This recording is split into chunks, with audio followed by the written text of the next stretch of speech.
I've always kind of viewed the title sequences and title theme tunes within programs as being particularly important. There seems to be this sort of trend at the moment to just have literally the title of the show and not have any music at all, which I don't understand. They are great things to basically set the tone of the show that you're about to see.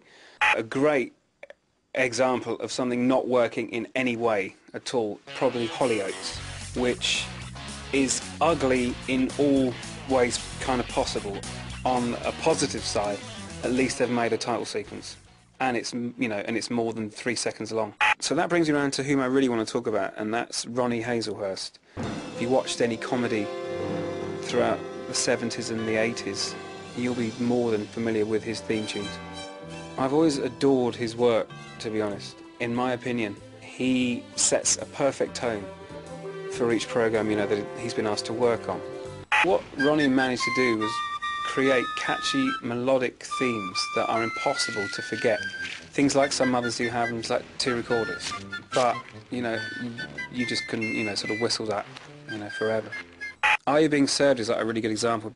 He was given so little cash that he couldn't afford to pay a percussionist. So what he did was get a tape loop of a till register opening and shutting, and he did that before Pink Floyd's Dark Side of the Moon, which is pretty impressive. The Last of the Summer Wine, what Ronnie's done there is an old trick where he's incorporated the show title into the melody. So what's going on there is you're watching the show, listening to the melody, but subconsciously saying the name of the title of the show while you're watching it. In my opinion, not only was he a fantastic composer, but he was also a brilliant arranger. There's something like Butterflies, which is a Dolly Parton song. But if you hear the Dolly Parton version, then you hear the Ronnie Hazelhurst. There's a massive difference, and it's almost sad. Love is like a butterfly. I just love, you know, sort of listening to that one. And things like Only Fools and Horses, which nobody thinks of him because everyone knows that it was written and sung by the actual writer, John Sullivan, who sounds like Rodney when he sings it, for some weird reason. Of all Ronnie's work, I would say my favourite piece is Sorry, and again, the visuals work perfectly with the music. What I love about the Sorry title sequence is that what you're seeing is fairly simple animated neon signs which move in time with the music. It just works perfectly. I could watch those all day long.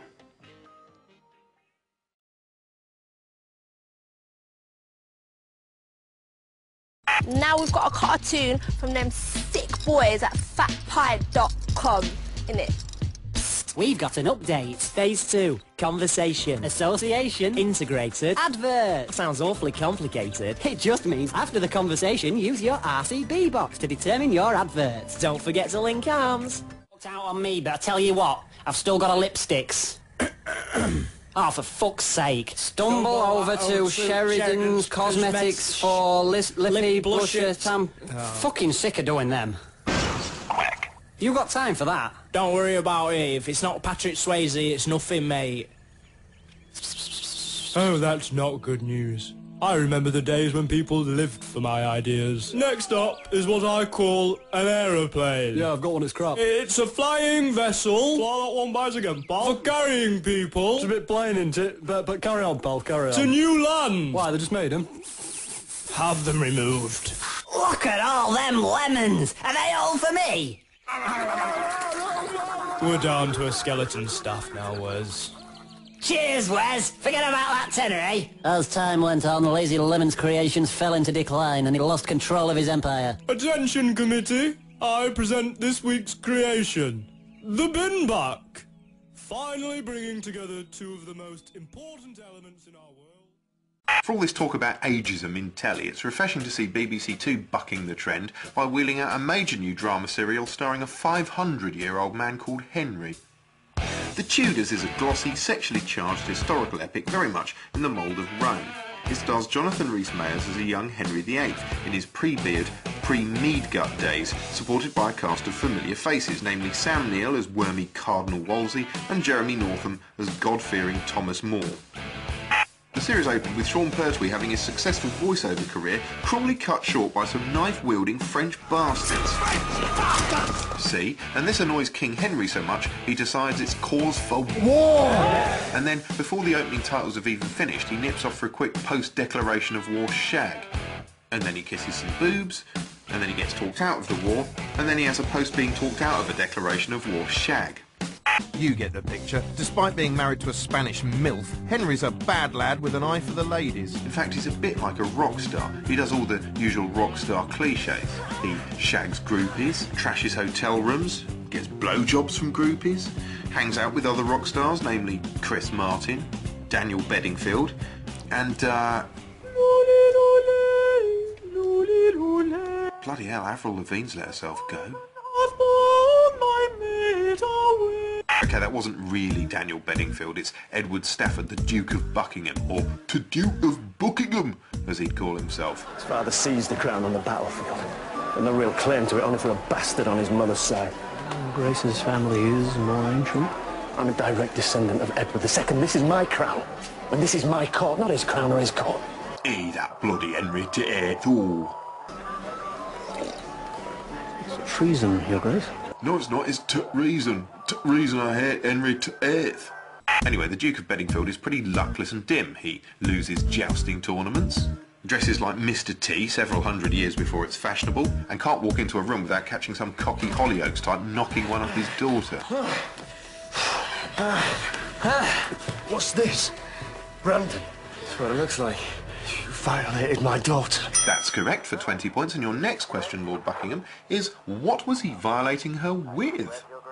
Anyway, perhaps the unluckiest moment of Daniel's life comes when he's found guilty of treason and sentenced to death by height reduction.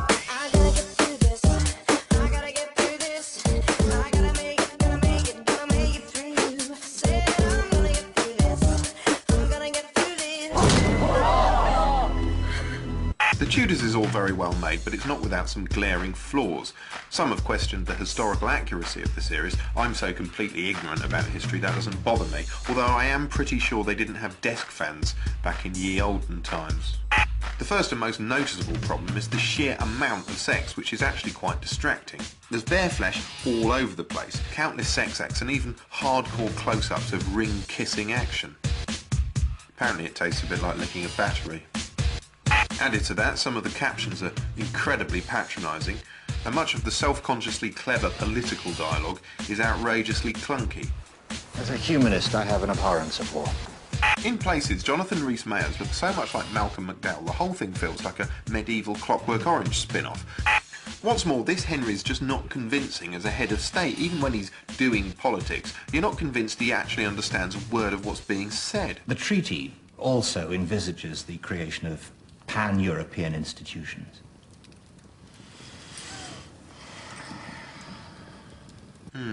What's a treaty?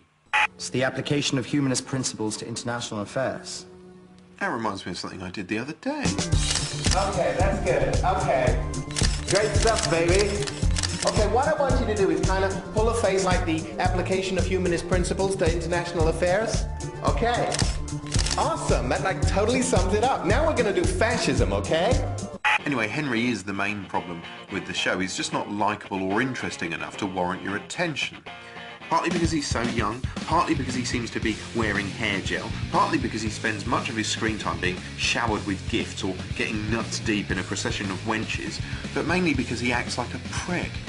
For instance, in the second episode, on discovering he's finally fathered a son, he uses it as an opportunity to outboast the Almighty. I have a son! Ha! I have a son, God! Can you hear me? I have a son! Yeah, haha, and I have a shoe, God. I have a shoe. Maybe things will improve as the series goes on, but for now, who really wants to watch a show about a shallow, self-centred, petulant arsehole with delusions of grandeur?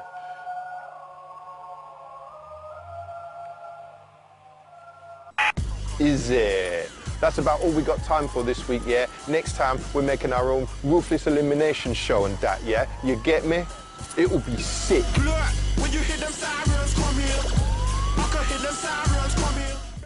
Charlie's back with a new Screenwipe on BBC4 next Tuesday, same time, 10 o'clock.